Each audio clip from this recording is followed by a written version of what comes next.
Good afternoon. It's getting late, so we're getting ready to zoom. It seems like we are always zooming, huh? How about you? How's your life going? Are you just like swept up in the madness as well? Breathe. That always helps when you do that for a couple of minutes. I have had an incredible busy schedule for the last 2 weeks, so I am not a very happy camper. But I've only swung my tennis racket a couple of times. I get to fly Saturday, though, so I'm happy about that. So in your text, in your header there, I asked the question,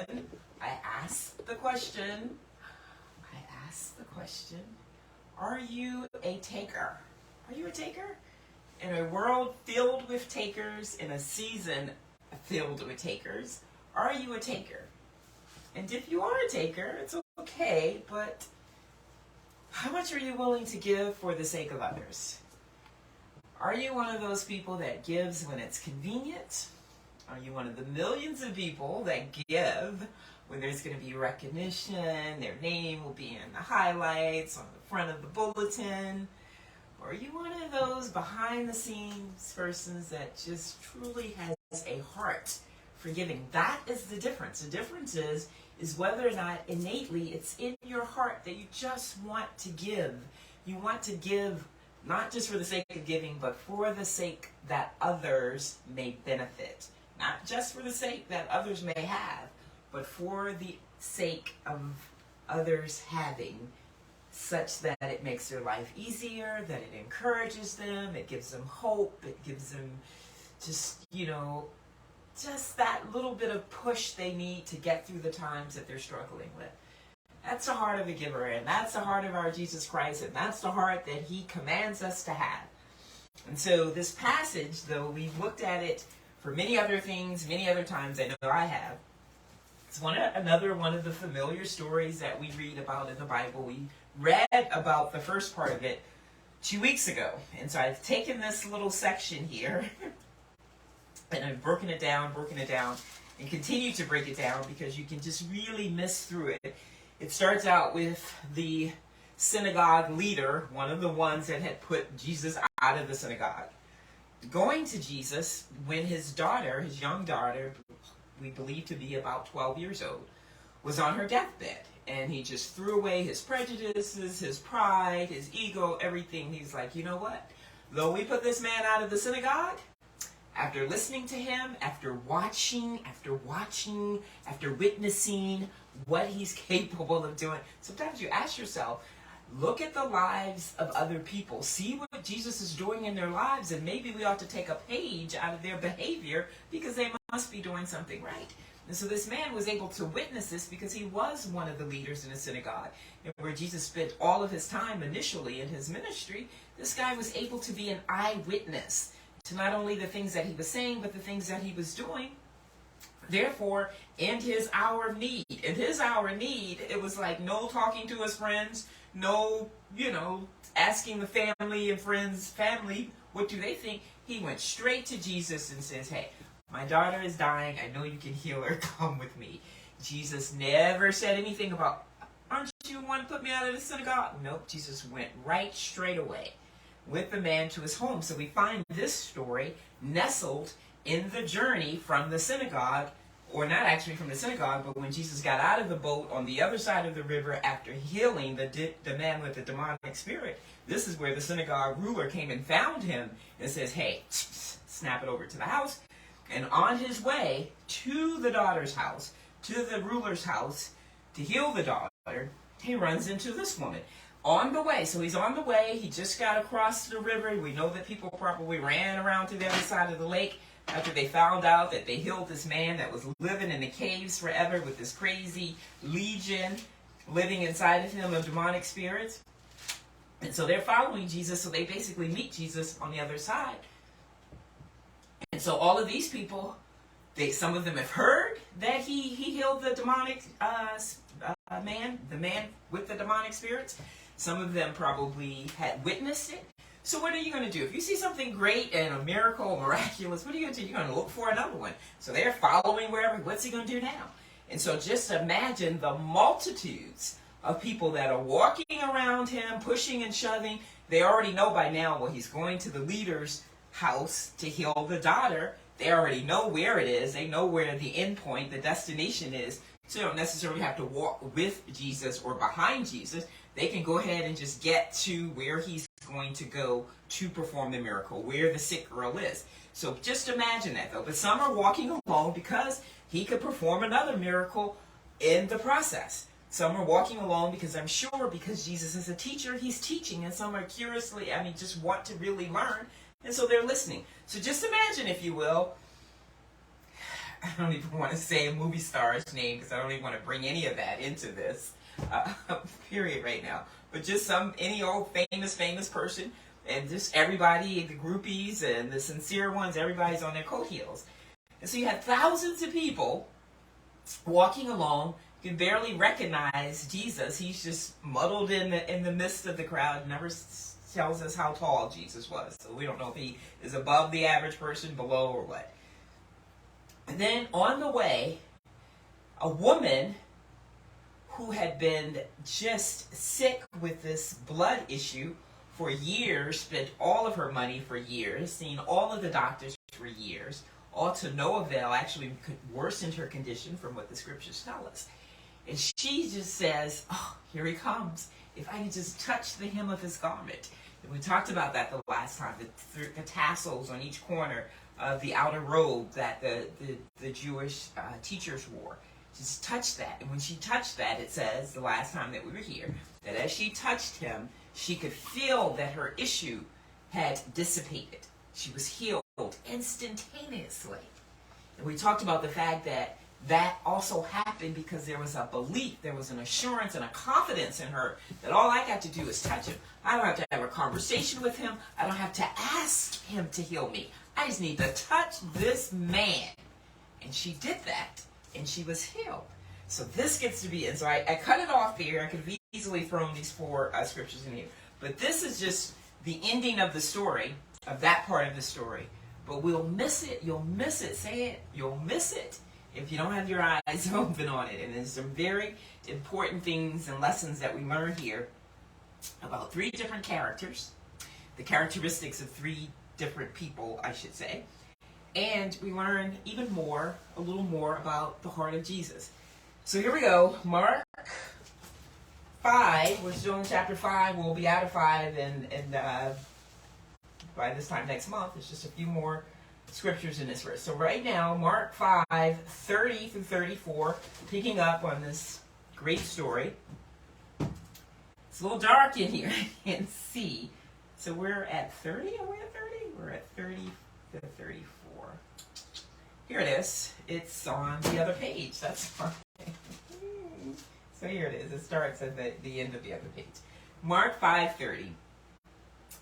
And Jesus immediately, knowing in himself that power had gone out of him, turned around in the crowd and said, pay very close attention to that, and said, Jesus looked around because he felt the power leave him.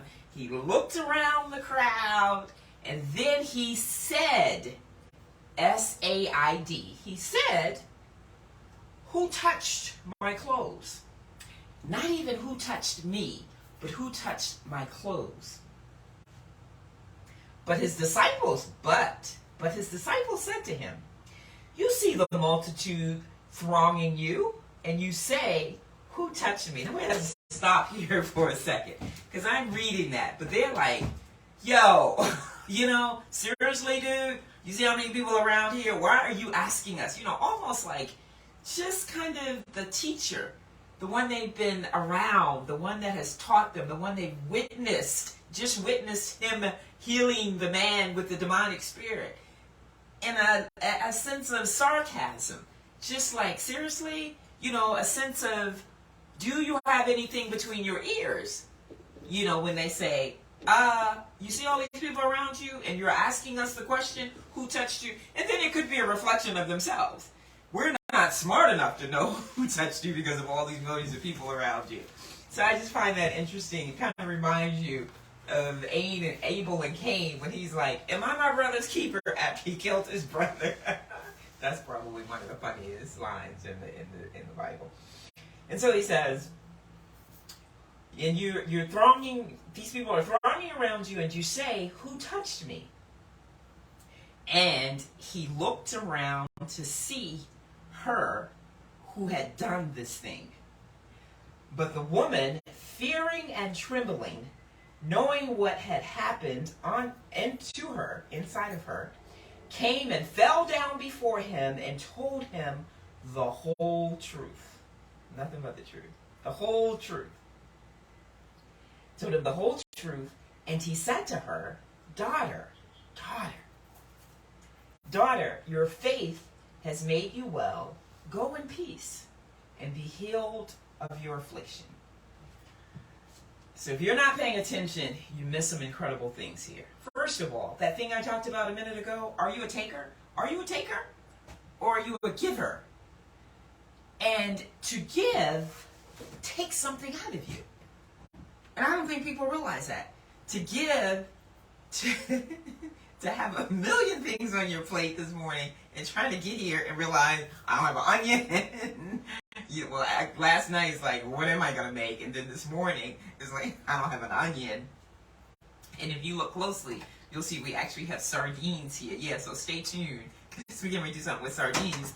Because at the same time, my father is like, where's my food? And so zoom, on my way out of here, I'm like, when am I got time to do that when I've got this meeting, 3 meetings a day, something else going on, then I have to do this, and they're like, it's going to be midnight. So I will prepare his thing here, which is a good transitional thing for you. So watch how we do this today. This is going to be good for you. That's why you can't see the sardines, because I can't stand when I have to make these things in my house because of the smell. So I literally am going to be like, putting them in the bowl out the window. I may even skip that part and tell you, and the last thing you do is put the sardines in and stir it up. And just open those over at his house. Love this passage because the first thing is that she took something from him.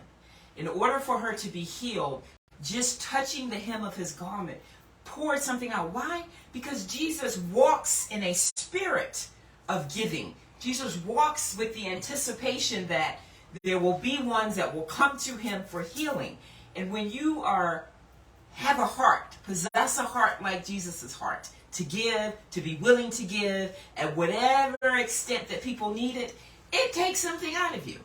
No matter how good or how efficient you are at whatever you do, you see some actresses, why do we love some actresses? There are some people who put Denzel Washington in anything, and he's just going to, well, actually, Denzel is one of our favorites, but it's the other brother that doesn't get nearly as much recognition that is the real actor. I mean, he's the one that exemplifies what we're talking about here, where you're not just reciting your words, but if they cry, you're crying. You can feel them crying. I mean, don't you love movies like that? It's like, where is the Kleenex box? And it's not necessarily the storyline, but it is the pouring out of the actor and the actress. And when we're going to give to others, it's the pouring out.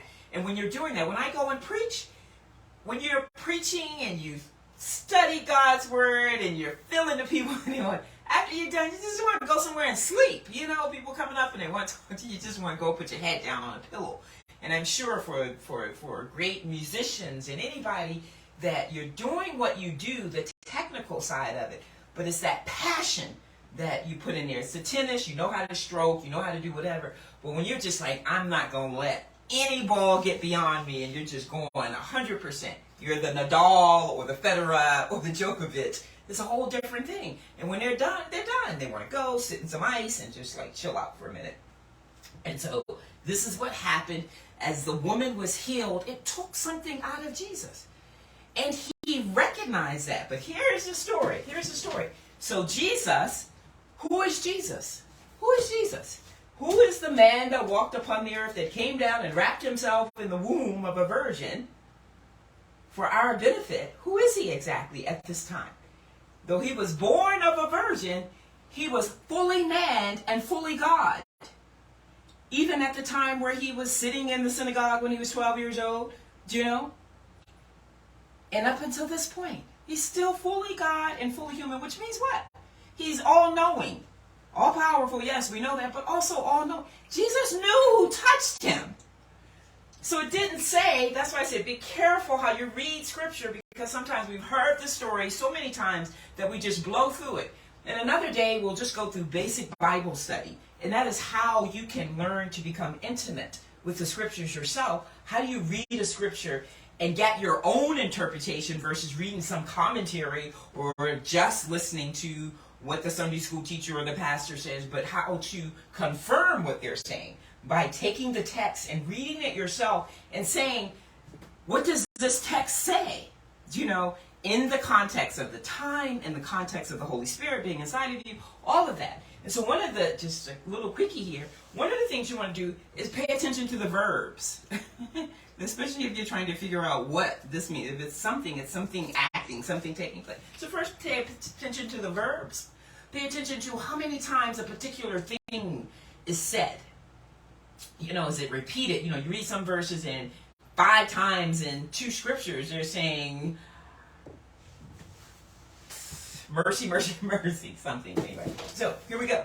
So Jesus said, it says here clearly, and I looked at another thing you want to do is you want to, especially now because you have so many contemporary versions and translations, so you want to usually start with the King James or the New King James Version and then add a couple of other versions. When my spiritual book, Do You Know 316, that's what I did as I'm going through the various 316s throughout the Bible and doing so with 5 different versions, 5 translations, I should say, including the Message, which isn't really a translation. It's more like an interpretation, a paraphrase. So I looked at 3 or 4 other translations of this just to make sure that I was on the right track here. And it says that when this went out of him, he turned around and said, "Who touched my clothes?"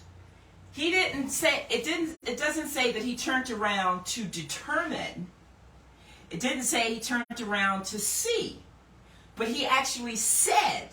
And when we say who touched something, if something starts with, we're looking for a confirmation. We're looking for an answer. Jesus already knew the answer. And so that's the question. That's how you do your Bible study.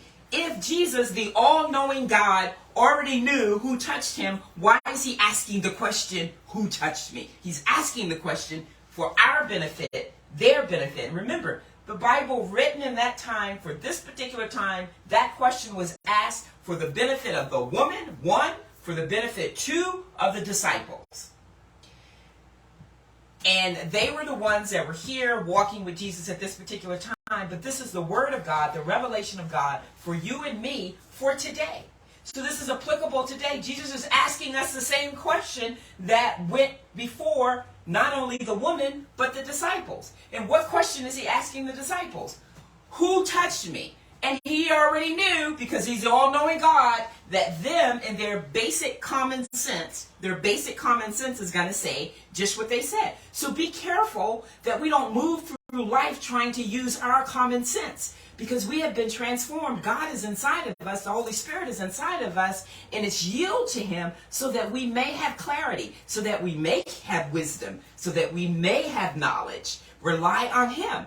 And so he's saying they just went straight off of their common sense. And their common sense was like, how are we going to know, or how are you going to know who touched you amongst all these people? So what is he really saying to them? He's saying that as long as you are walking with me, you disciples are walking with me right now, but you, Renette Dallas and Minister Dallas and whoever else in the next centuries will also be walking with me as I walk with Christ. There are going to be many people that are going to come into my presence. Some are going to be coming to see if they can trip me up. Some are going to be coming because they're truly curious. Some are going to be coming because if you are truly walking with Christ, then what? Then you are walking in the light. You are the salt of the earth. And people do what? They thirst for salt. You are the light of the world, and people what? When they're in the darkness, try to get to the light. So don't be surprised that you're going to be popular. Don't be surprised that there are going to be all kinds of people that are amongst you. But guess what he's saying? He's saying amongst all of those people, who touched me? And how would you know that? Because even though you have crowds and throngs of people coming around you, it's only but a handful that are truly interested in that you have to give. But more importantly, here's a big thing, is that there's only a handful that can really receive what you have to offer, because they have not gotten to that level of faith where they have the assurance and confidence to be able to walk as this woman walked and says, hey, I don't need to have a conversation with him. I just need to touch the hem of his garment. And that's important. As I ask the question, are you a taker, and are you a giver that is willing to give beyond the level of gratitude that you're going to receive? Because we're living in a world of takers, but we are walking with Christ. We are doing the work of Christ. Whatever we're doing that attracts people to us is not of our own, but it is the gift that God has given us. So don't be concerned about people that don't say thank you. You're going to run into a million of them because they never really thought they could get anything from you anyway. And what you're giving them, they don't really recognize it for the power in which they're receiving it. Unlike this one woman out of the millions of people, thousands of people that were thronging him. So that's good. Is that good? I love that. That's some good stuff. And so not only does that come for the disciples to teach them, like he's teaching us. Why are we studying Mark 5? Because it's the gospel that teaches you how to be a disciple. It's the action part of the gospels. And so if we're doing what we're supposed to be learning here, we ought to be attracting a bunch of people to us. But don't get caught up and think that you are the one that they're attracted to. You know, it's the light of Jesus that ought to attract everybody to you. But they're not coming for sincere reasons. You know, why? Because if you're the light and you're walking with God, then along with the millions of people, the throngs of people, the people that are going to be thronging around you, then who else is going to be on your path? Satan. If you are walking with God and you're able to do the things that greater works are you, then what? Satan is going to be after you. Satan doesn't have to worry about people that are self-destructing. Satan doesn't have to worry about people that are playing with him. He's worried about the people that have said, get ye behind me. And so he is going to be amongst that crowd. And that's what you have to look out for. So Jesus is saying, pay attention to who's around you. Pay attention to what you can give and what can't be given. What will be accepted and what will not be accepted. And by all means, don't take any of it personally. Because it's not about you. You're walking with me. It's about Christ. And they all were out to get him. Good stuff. I love this. And then the second piece, the big piece of this, is that the woman. Pay attention. So he says, who touched me? For the disciples' sake, yes, to answer the question, but also, who touched me? Why? Because he's looking for an answer. He's asking the question. He wants the question to be answered. And so he knows who touched him. Why does he want her to say anything? Why does she want her to come forward? She's been healed. His purpose has been done. The ultimate the ultimate task of wanting all those that look to him to receive what they're looking for. But it says what? It says that she, when he asked the question, who touched me? It says that in the previous verse, it says that she felt that disease had left her. But here in verse 33, verse 32, it says, but the woman. Why does it say but? You always have to look at but. And he looked around to see her who had done this thing. So he saw her. He knows that it's her. But the woman fearing and trembling. Why was she fearing and trembling? Knowing what had happened to her, came and fell down before him and told him everything. Fearing and trembling. This is what happens when we are doing what? Jesus is looking for what? He's looking for the answer. He's looking for the truth. This woman is fearing and trembling. Why? Because so far, up to this point, the truth has been withheld. The story is, yes, about what we see on the outside, but the deeper level of this is saying that when we're walking and living in a lie, when we're doing things that we know that we're not supposed to be doing, there will be a fear and a trembling in your heart. That's what they call anxiety. You know, and people say it, it's easier to tell the truth, because if you lie, you just have to tell one lie after another lie after another lie. But it says this woman was in fearing and trembling. And then when she heard him say, "Who touched me?" she had what? She hears him saying the same thing that he's saying to you and I on a daily basis. Come cry out to me. Cry out to me. What does that mean? It means cry. What do you cry out? Oh, I'm so sorry I did that. You cry out that thing that you're doing that's not right. You cry out that sin. And Jesus is saying, cry out to me. Why is he saying cry out to me? Because he's the all-knowing God. He already knows what you did, but he wants you to say it because he wants you to do what? He wants you to confess. Confess so that you can repent and you can be made whole. What happens after this? This woman was fearing and trembling, and now when she cries out to him, she feels wonderful. And he says, go in peace. He knows now that she's in peace. Why is he saying go in peace now? Not just because she's healed, but because she's got the fear and trembling gone. The fear and trembling that had no association with the sickness, but the fear and trembling from not telling the truth, from not being fully open. Yes, I'm going to touch the hem of your garment to get healing. Should she have asked to touch the hem?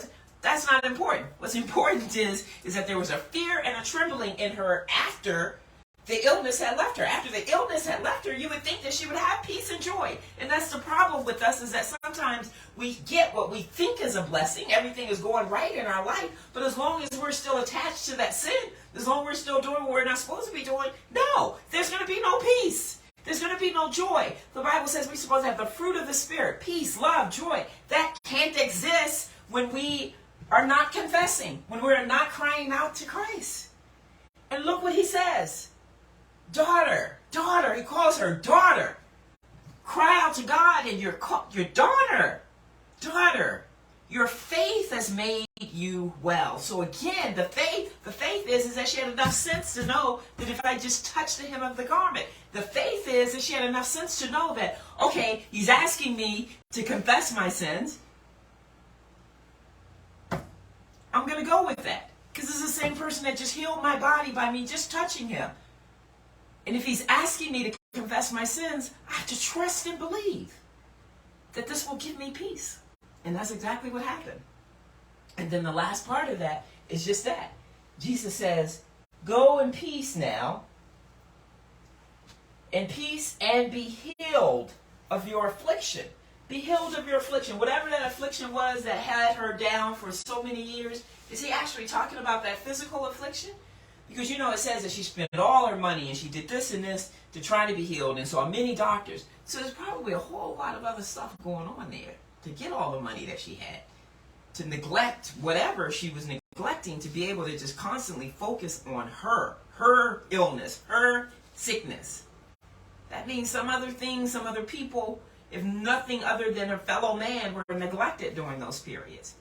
And that's so because a woman who has issue of blood is supposed to be considered unclean anyway. It's not even supposed to be out. How did she even get to this point? Because she's not even supposed to be out in public gatherings.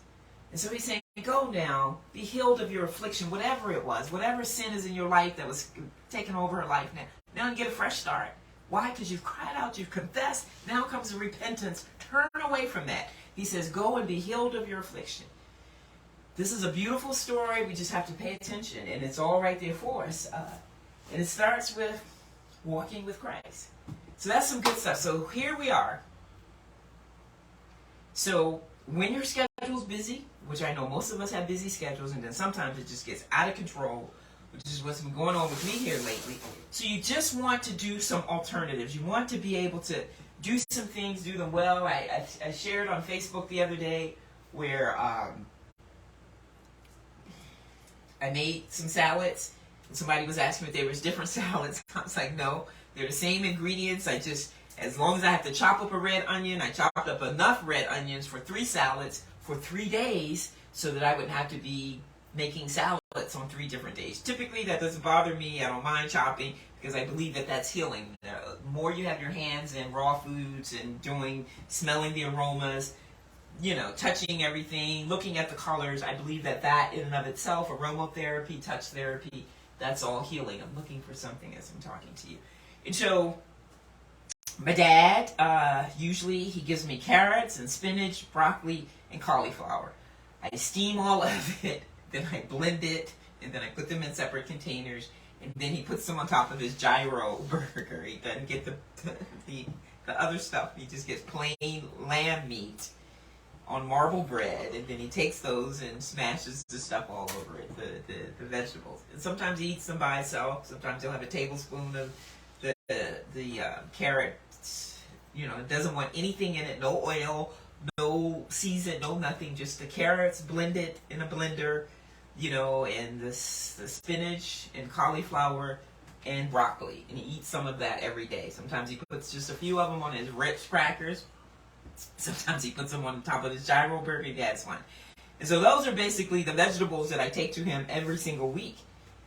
And he won't eat a whole lot of other things. My sister tries to do baked salmon for him or whatever, and he just give him some gyro meat. Does that some days he just has his vegetables. But every now and then I'll experiment. I'll take something. He likes a couple of my veggie stews that I do, because it's just, steamed really, really nicely. But this dish he really likes when I do it, and because he has 1,000,001. Old people think that we're going to go to war one day, so you can go to the supermarket by going into the rec room at our house. There are like 100 bottles of prune juice. There are like enough toilet paper to have on the planet during the entire pandemic. I mean, really. And Lord forbid if something is on sale, it's got to come to his house. 10 for $1, I got to get 100 of those. And things do have an expiration date, Dad, but just let him do what he wants to do. So he has a gazillion sardines, not these kind of sardines, the cheapy sardines, but these are Wild Planet sardines from the Pacific. And though they have these in olive oil, when I used to do sardines, I would at least look for them packed in water. But here's what's interesting, because we're doing our thing, but I also know after my nice little wonderful trip I had with my fellow worshipers to Waco, that we are a long way from what I'm doing here, from what people are eating. So this is what you call nice transition stuff that's, gets you kind of sort of there, but without you feeling like you're in a straitjacket, because I'm telling you, we have some work to do. God reminds me, just when I think I'm going to focus over here on this, and I'm going to kind of leave this alone over here, God reminds me that our folks need some help. Just keep helping, and you're making a difference. Just tell me in the chat box that we're making a difference. So what we're going to do is one of my favorite dishes, one of my clients' favorite dishes, especially when I have the larger events where people aren't just like totally into trying to become vegetarian or anything, but just want to do a little better. One of the things I'll make is carrot tuna. So I don't know if Jocelyn is going to watch this video at some point in time, but Jocelyn loves the carrot tuna. And so the carrot tuna is just what it says. So when we do raw foods, basically what we're trying to do is simulate what you like. So usually, sometimes when I'm just playing around with people, I just meet people or whatever, and they're like, raw food, what is that? And so I often tell people, what is it that you enjoy eating? What are some of the foods that you enjoy eating? And so I'm going to chop these ends off. So we're making carrot tuna. And so when that question comes, what do you enjoy eating? I'll tell people to tell me one of your dishes, and we'll do the very, very healthy version of it, and or we'll do the raw version of it. And then they eat it, and they're just like, what's interesting is that if you're not doing raw foods and you're just doing foods like they usually are, you don't even know what real carrots is. So if I started chopping on this carrot like this, I'm very familiar with that taste because I have shredded carrots on my salads every day and I drink carrot juice, so I know what it tastes like. But you may have like carrot cake or carrot muffins all the time, and you can chomp on this and it's not going to taste anything like those things because they have been depleted of their natural flavor through the processing of baking or frying or burying it in butter and sugar or whatever the case may be. And so that's the interesting thing. But the flavor comes alive, and people usually can deal with it because at the end of the day, carrots, that's why some people say, oh, I can't have carrots because I have diabetes and they have to stay away from that because that makes their blood sugar. They say that, the doctor says that makes their blood sugar go up. And I just look at people and say, yes, we do need help. So no, when you're doing all the other, it's never the cupcake makes my blood sugar go up, but too much fruit makes my blood sugar. It's the insanity, really. So enough of that. So what I'm going to do is cut the ends of these carrots off. And so what most people like, almost everybody, or a large amount of people, love tuna fish. That's a staple in America, is tuna fish. And so we said, well, how can we make, like we did with True Pop popcorn, how do you like your popcorn, buttery and cheesy? And so we decided we would make a better version of that by using the nutritional yeast and the sunflower oil to make it taste like it has cheese on it, to make it taste like it has butter on it without adding the bad stuff. And so what we're going to do is make a better for you tuna fish. And it's not necessarily that tuna fish, because tuna fish right there with sardines. So I always tell people, as you're trying to transition to a healthier lifestyle, and when you eat meat and dairy products, they leave a considerable amount of acid ash in the body, which is difficult to come out, and the longer it stays in the body, it can create a gamut of illnesses and diseases. So it's not about you being a vegetarian or anything like that. It's just being knowledgeable about what different types of foods do to the body. And like I always say, 80-20. 80% of the time, if you're doing what you're supposed to be doing, the other 20% really is not going to matter. I always tell people, as you get older and you start to lose some of your collagen and just, you can't do some of the things that you used to do, if you need to maybe start to reintegrate, if you've been vegan, vegetarian all your life, and that's working and you're not having any issues with your joints, just after a while. But if I had to add something that I thought would be extremely beneficial to my diet, I've often thought, maybe I'll do a little cold fish, salmon, maybe, if anything. But if you would start with something, you would start with anchovies or sardines, because they're so small in their digestive system that they're not going to carry the large amounts of lead and the other pollution that you find in the sea, because they're just such small pieces of fish, and you get an invaluable amount of calcium from it. So we are going to do two things here. So surprisingly, the carrot tuna salad. So just like we make the carrot burger, and I often tell people, so how do you make your hamburgers? You start with ground beef. So instead of using ground beef, we'll use carrot pulp. So what else would you add to your hamburger? Most people are going to add red onions, they're going to add an egg, they're going to add maybe a tablespoon or so of flour. And so instead of adding egg, we may use a tablespoon or so of sea moss. I usually take grounded flax seeds, mix them with water. That will give me a fat emulsifier, as well as the gel that will solidify or make the hamburger patty stay together, the carrot pulp in that case. And so we're going to do the same thing. What would you put in your tuna fish salad? Some people would go the extra step and put celery in it. And when I do make this for my dad, he says, he doesn't like the celery in it. Maybe if I minced it down a little more. So we're not doing celery today. But most times, if you're hungry, you put some tuna fish, you open up a can of tuna fish, you put it in a bowl, you add some mayonnaise and some relish, and you're good to go. And so instead of adding mayonnaise, so what we do in raw food cooking preparation is what we do is we try and simulate the recipes. And so how does cheese taste? What does chicken taste like? We really don't have a definition of it except good. That's what we say. I said, what does chicken actually taste like? Good. I always say good. Good, like earthing. What you want on your bird? Earthing. Where's the Y and the G? Everything? No, earthing. I want earthing. Oh, my burger. When I get tired, when I have long days, I do get silly. But there is no real taste that you can define. What you're usually saying is that it feels a certain way. So we're really characterizing or articulating the textures that we feel. And that's why it's two ways you can do this. Some people like tuna fish salad with just more mayonnaise than anything else. Why? Because they want it to be creamy on their tongue, the texture of it. And so what you do is you chop it up more, or you run it through a blender or a food processor to get that same thing. But with mayonnaise, this is what we call vegenaise. So vegenaise basically are grape seeds, and they're pressed, and they give you the same exact, not just in this case the same color, but the same exact texture that you would have for mayonnaise.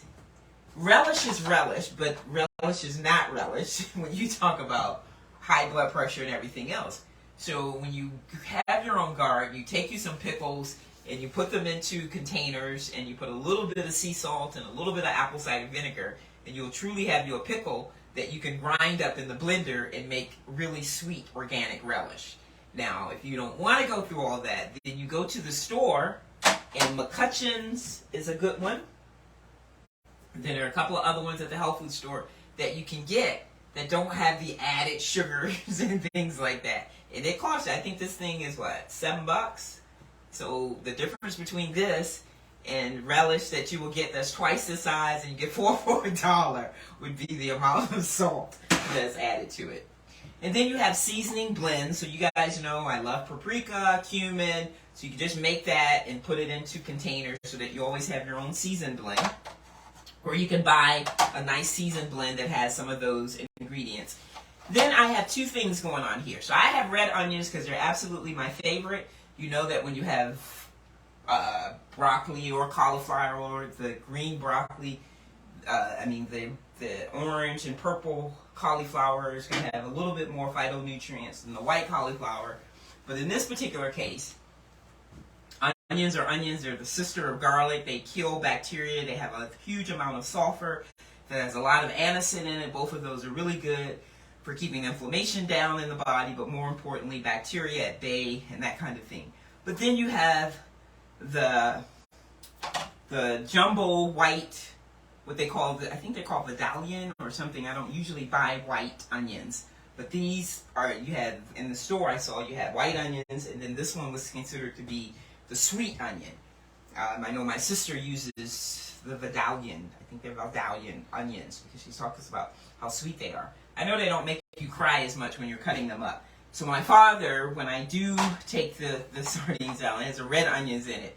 That seems, he just said, "Oh, stuff coming all out of my pores." He said he says the red onions smell like garlic. So I'm going to put the white onions, more of the white onions in the tuna salad. And then we have here my favorite, lecithin granules. They are really good for getting choline in the body, choline, which is really good for the brain. But again, it acts like an egg in terms of it's a fat emulsifier. And so it's too good for inflammation. And then it just makes it taste, you're making a tuna salad or a carrot salad. It's the difference between it feeling like fluffy dough almost.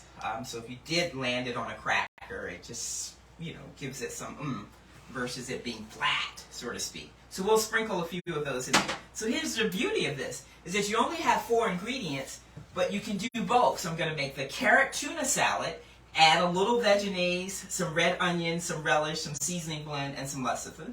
Bam, put it over there. And I'm going to do the exact same thing for the tuna fish salad, the exact same ingredients, but tuna instead of carrot. And that's easy, so that when you're living in a home where you're on your journey and you haven't quite got your husband or your children there, this is an easy dish. Takes 2 seconds because everything's coming out of a bottle or something. I mean, you don't really have to do anything but chop up the onions. And if you want, you can just put those on light chop in a food processor, open up the sardines, and then the only thing is that you have to do the carrot, so you get the carrot pulp. Which is great. Why? Because you kill 2 birds with 1 stone. Because I'm going to run them through this juicer. This is a very small amount. I never do less than 15 pounds of carrots. So this is probably 4 pounds of carrots. It'll give me enough to give me maybe 9 ounces of carrot juice.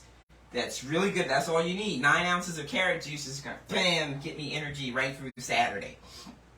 And then you'll have enough carrot pulp to make a small amount of carrot tuna salad.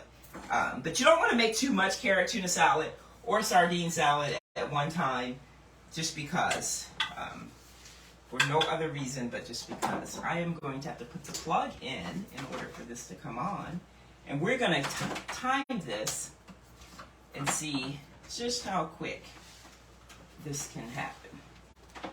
And this must be falling out because that other plug is in there. Okay, so we're going to do that right quick. It's not going to take me a second. So all 5 of these together.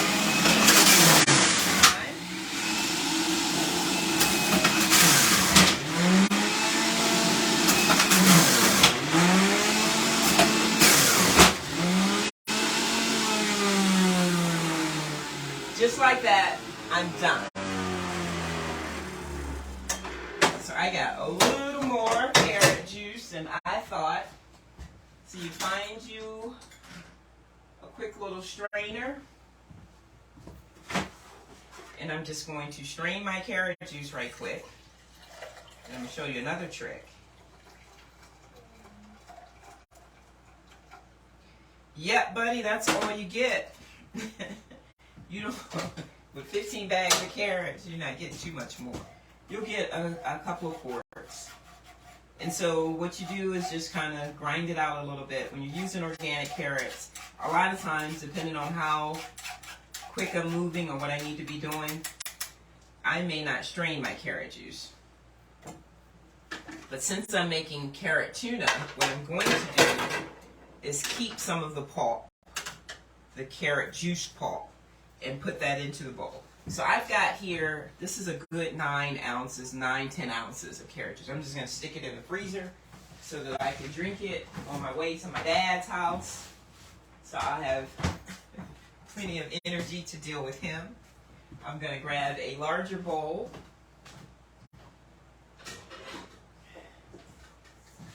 They say you have to be careful from walking away from the video because people think you're gone. Because y'all are zooming so fast from channel to channel. So I'm sorry about that. I usually have my act together. So we're going to use this bowl. I'm going to grab my carrot tuna from here. See all that carrot tuna you got?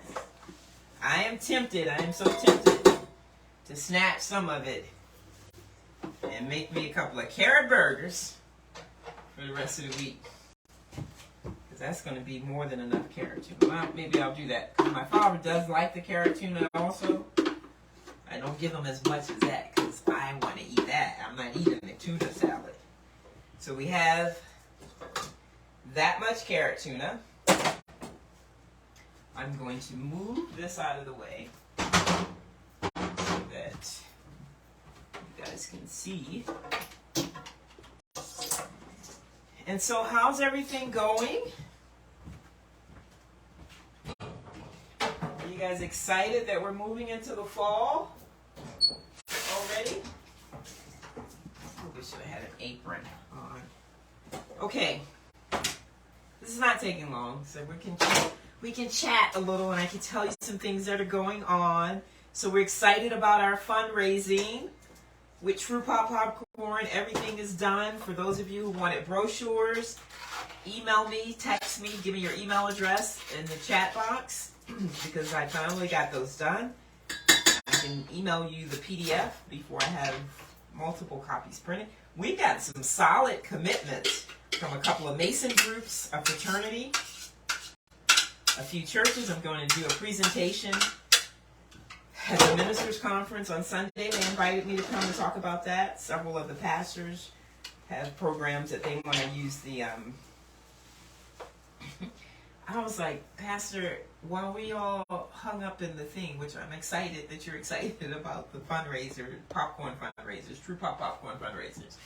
But let's not forget that we need to have me speak on holistic health. We don't want to get away from some stuff we're supposed to be doing. So I would say, just by looking at this, this is probably 3 to 4 cups of carrot pulp. You're going to have to determine how much of everything you want. The great thing about doing things like this is that they don't take but a minute to make, and you can experiment with a batch and go back, eat it, over the weekend, and then on Monday be doing a separate batch that you've taken the time to say, you know what, that last batch had too many onions in it for me, or a little too sweet, too heavy on the relish. So that's why I don't give out, a lot of people say, well, what's the recipe? And when they say, what's the recipe, they're looking for measurements. That's a great thing about raw food and this kind of stuff, is you do what you want to do. You do what your tongue, your eyes tell you. I always go overboard. I don't think you can ever have too many onions. Onions keep you well. That's all I can say. I know that I feel great and I'm able to keep doing things because I eat me some onions and garlic and turmeric root, the fresh turmeric. My father keeps having me run around, keep trying to find 100% turmeric juice. And he was saying, well, don't you know the benefits? I do, and that's why I buy turmeric root every week. And I think I've showed you guys my little bowl that you can grate the turmeric and the ginger and the garlic and add the oil and everything. I'm going to put these, maybe a good shake, tablespoon and a half of the lecithin granules, and then an equal amount. When you're talking about all those carrots, so that was what, 3 pounds of carrots. And so you might use 2 tablespoons of seasoning blend. That's for red onions too. Woo! And so 2 tablespoons of seasoning blend is not a lot comparatively speaking. So like when I do the raw kale salad, I may have up to 15 pounds of kale. I'm supposed to run cold water. I was running late. That's why the onions weren't already done. And so with the seasoning blend, the good thing is that you start with a decent amount, a couple of tablespoons, and then as you begin to make your dish, you just taste it and see what it tastes like. And you either add a little more or not. This is you're going to have to probably be concerned about if you got like larger pieces that the carrot didn't come down to a pulp completely. It's okay. It's a raw carrot. Just leave it in there. Then we're going to put I'm going to use half of this relish as a starter, because you'll begin to be able to look at things and say, yeah, that looks like it's right.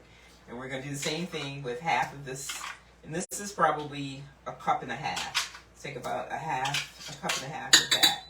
And then we're going to mix it up, and as it starts to look creamy, and the thing I also have to caution you about is carrots. Now when you're dealing with carrots,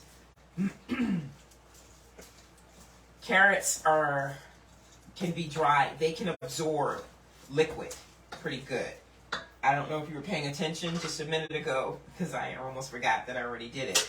I took the carrot pulp that was being strained from the pure carrot juice and poured it in to just moisten the carrot pulp a little more, because when it tends to dry out things. So you could put too much Vegenaise in there, too much relish,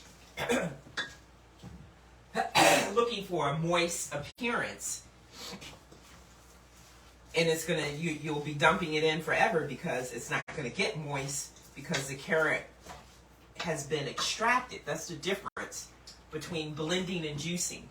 When you're juicing, you're extracting the pulp. The juice from the pulp. So the pulp, all the juice has been extracted. When you're blending, you're not extracting anything from anything. So you're getting everything that goes into the blender. So as I've extracted the pulp from there, it's going to be dry. What I can do also, is I can take some of that carrot juice that I just put in the freezer and pour over this if I hadn't kept the pulp, the juice from the strainer. But I know better, so just in case you forgot that, you can use a little bit of it. See how that has a good, nice texture, just like tuna fish. So that's probably pretty close. I mean, you do it for so long, you kind of know, yeah, this needs about half of that amount. And then, of course, you can taste it. Man, high five you, Dallas. Because, you know, I was just easily going to say, I need a little bit more of that. So that's so cool that is perfect. So we can move from that, and I can get you guys off of YouTube, off of Facebook. So now what we're going to do is we're going to go backwards here. So that I don't have to add those sardines until I'm on my way out the door. So we used, what, 3/4 of a red onion to maybe 4.5 cups of carrot pulp to maybe 1/2 cup of relish and 1/2 cup of that if you just need to write something down. So we're going to pretty much stay in the same, because this is pretty much from my dad, who you saw how thick I chopped my onions. He brought me, why is that? What were those big lumps in there? That man called me last week and asked me if I could come get him. And I'm like, where are you? So my ministry at the nursing home, life ought to teach you something. Are you learning as you're going through life? So I have some experience dealing with seniors. 13 years at the Washington Home and Community Hospice. I know exactly what used to make my people upset. And usually it had something to do with them visiting children of theirs. And how they just were overly concerned. They never thought that, you know, and the parents basically, and I get it. You know, they old and sick, but they ain't senile and stupid, you know, and kids come and they just act like, yeah, you know, you too old to have common sense. And it just bothers them. And so I've learned, too, that they're going to tell you what they want to tell you. Just like Jesus said, the disciples with their common sense was like, how are you going to be asking us who touched you with all these people around here? So my point is when, especially your parents, your senior parents, most of you my age, your senior parents start telling you something, just listen. They're going to tell you what they want you to know. And if you start prying and asking questions, you can get on the block phone call list. And especially if you're dealing with Eddie Dallas, because he will cut you off and not take your phone calls and close the blinds on the house when you start ringing the doorbell. I love his independence. He live in his house by himself and he got plenty of money, so he ain't need nobody to be doing nothing for him. He all right, he tell you, and he'll remind you of that every chance he gets. So when he says, "Can you come get me?" I'm thinking, where are you that I need to come get you with your independent driving your own car all the time? And so I said, sure. Then I asked the question, well, where do you need me to come get you from? So he says, I'm at the cemetery. You know, my mom's at the cemetery, goes 3 times a week. And you all that know me know that I've been over there 2 times. The time we buried her and the time he wanted me to take some flowers because he couldn't get over there and he wanted them there that day. And it took me an hour and a half to find where this woman was in the cemetery. And so then when he said that, I was saying to myself, oh, God. And so I said, well, it's going to take me about 15 minutes to get there. But I'm saying, why does he need me to come get him from the cemetery if you're at the cemetery? How did you get to the cemetery? And so, because I know how to deal with old folks, and that's how I left the story, I says, okay, I'll be there in about 15 minutes.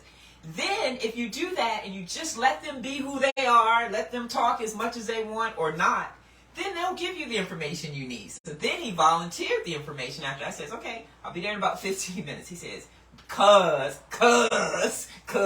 CZE,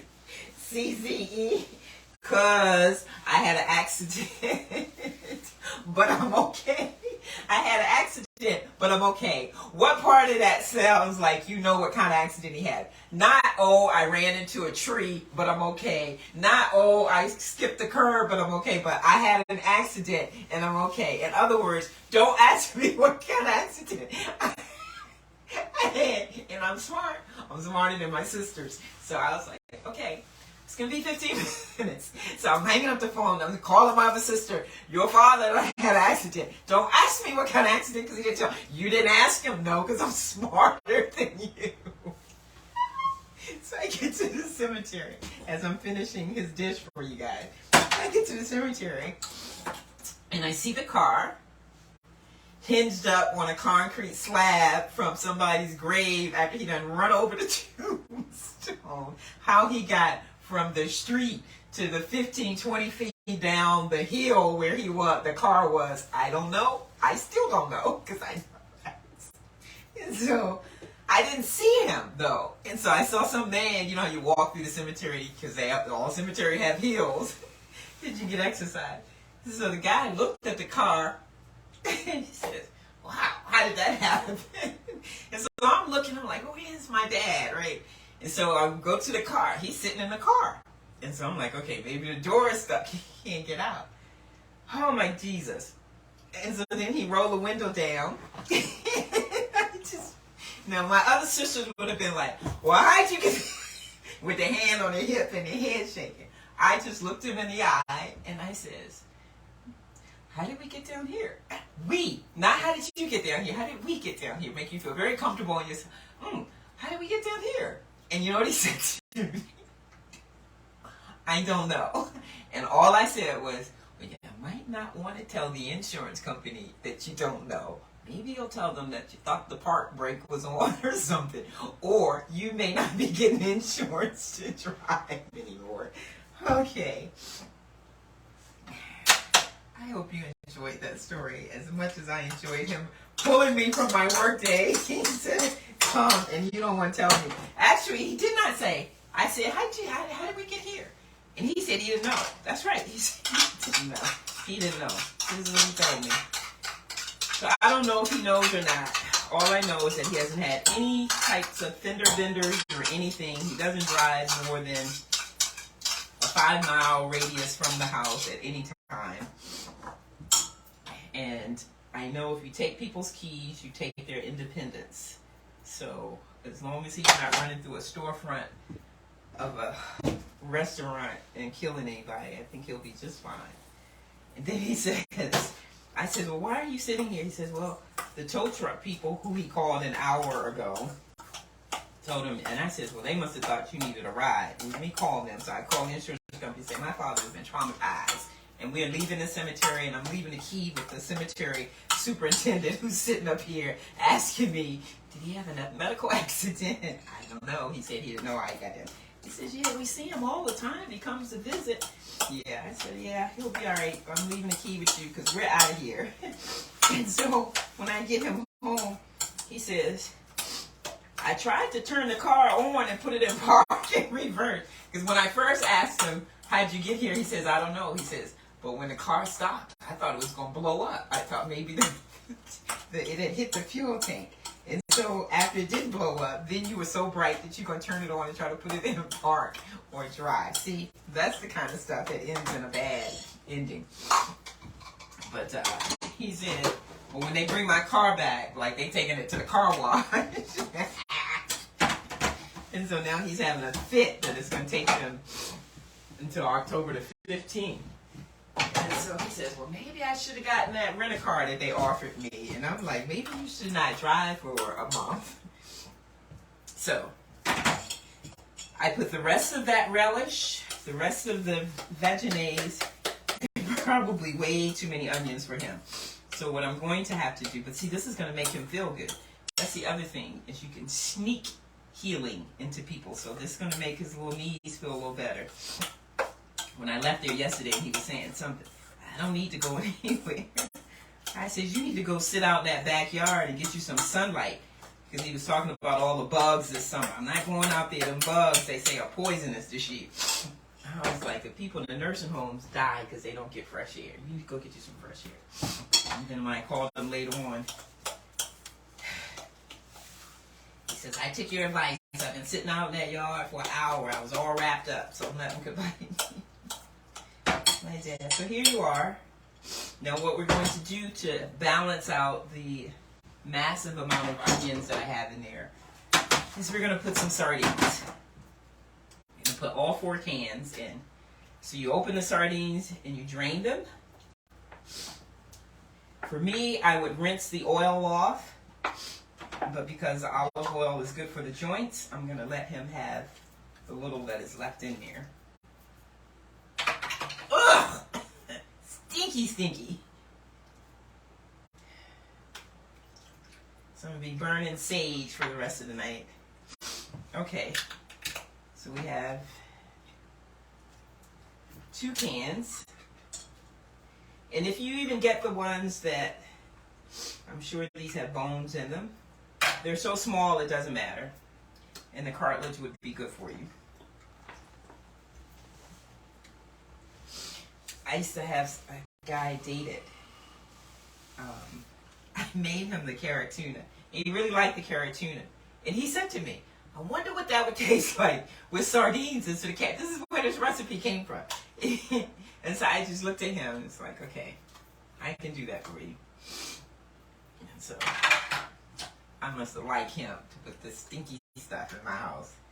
And so I did, and it tasted pretty good. And then I've made it for people when I have events sometimes. I'll have both. And they really like this. These are some big ones. Large ones. Okay. And that's it. So you have all that oil left that I hope you wouldn't have just eaten. And you just simply can use a spoon. You don't even need a fork because the sardines are so tender. I should probably have a couple more cans of sardines. This is more like an onion salad. No, really, it's pretty good. He just has to use maybe a couple of slices of that pumpernickel bread. He loves pumpernickel bread from the commissary. And this will just absorb in that really good. So it's it. I'm going to put a little more of the relish in just because I can smell, and just a tad bit of the seasoning and a little bit more. I have some of this. So this is the lecithin granules that I use. Just a tad bit because this is really good for his stomach and he wouldn't take it otherwise. So you just sneak it in the recipe. It doesn't really have a taste, but it's a fat emulsifier, so that's going to help for all the little sweet stuff. But he has a little pantry in his bedroom, so when he goes upstairs for the night, because he doesn't like walking up and down the steps too many times in the night, so once he goes up there, he's up there.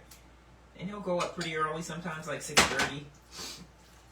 He likes to listen to that dance when he used to be over at the Shadows Club in D.C. And old people used to come in and dance. He said, oh, mister, you know all their names. He said he had his red shoes on. And so he'd sit there and watch that and listen to easy music till he falls off to sleep and eats more sweets than he should at night. All right. Then you can taste that and you can see, do I need a little more of this? I need a little more of that. But in the hour that you've allowed me to take up your time this evening, we learned that we ought to be givers and it should come from our heart. Just like even with this, you know? So I have tuna salad. Somebody can text me or inbox me, and if you need a couple of spoonfuls of this, actually one of my good friends, this is unusual because people aren't, I usually call people whenever I'm somewhere and say, do you need this or do you need that? And someone called and said that she was at the farmer's market in Ellicott City, Reverend Pat Williams. And she was like, Dr. Dallas, they got some fresh butter beans up here. You want me to get you some? And I was like, okay, I can, soak those and grind them up and make me some butter bean patties. Until she said I got to shell them, shuck them. And my fingers used to be raw from shucking butter beans, black-eyed peas, and all the rest of that when I was growing up on my father. I was like, oh no. And she said that she came because she was going to make her a stew with butter beans, okra, tomatoes, and something, zucchini maybe. And I was like, how about you just give me a cup of what you making? She says, well, would you eat that? I says, if you're making it, as long as you ain't got a whole bunch of butter and salt in it. She says, oh no, I don't use any of that. So she's making some for her auntie that she's dropping some off into DC on Sunday. And I was like, okay, I'm going to meet up with you somewhere and get me a cup. And so I think I'll have her a cup of some of this, maybe not. I'm going to see how much of because my father's not going to eat more than a cup of this. And so we have that, and it's becoming givers. And we have lots of tuna fish salad and lots of carrot salad. So if you were having a little Super Bowl, not Super Bowl, but Sunday afternoon game show, this would feed 24 people easily. Why? Especially the carrot tuna, because it's raw, it's got raw ingredients, and so it's going to be nutrient dense. So they'll eat it, and it'll be more filling than not. And the tuna, the carrot, the sardine salad would do the same. You put those in a couple of bowls and have some crackers or some baguettes or something, and people will absolutely love you. You can put whatever else you want. I hope this has been helpful. I'm looking forward to seeing you guys in 2 weeks.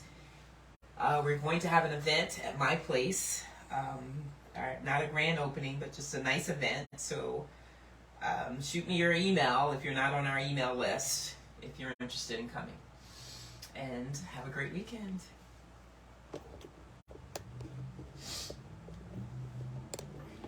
Was that fun?